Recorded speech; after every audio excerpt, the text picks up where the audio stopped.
อ่า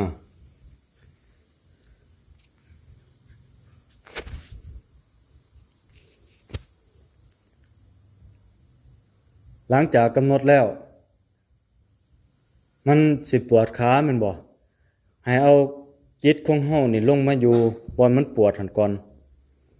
เอามาอยู่บนห้องมันปวดหั่นก่อนยืนเนา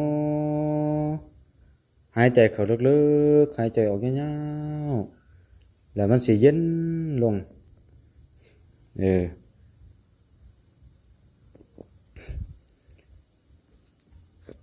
เอาจังหวะยังขวาขวา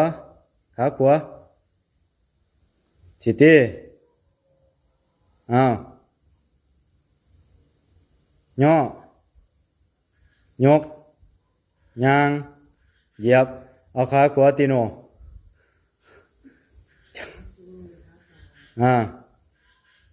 ยางมาเบื้องซ้ายยางมาบัดนี้เอาคอยยางกำหนดสติอยู่ในการยางกำหนดมาเลย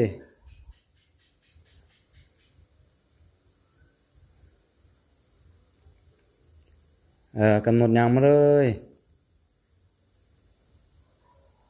การมันเป็นจังหวะในที่เวลายก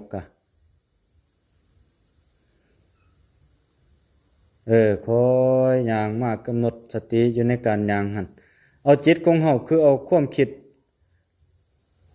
มันอยู่ในเอาจิตของเฮานี่บ่ให้ไปวอกแวกอยู่ทางอื่น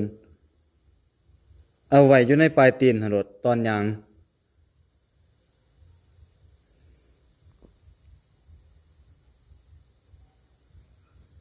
คอยเฮ็ดมาคอยฝึกเอา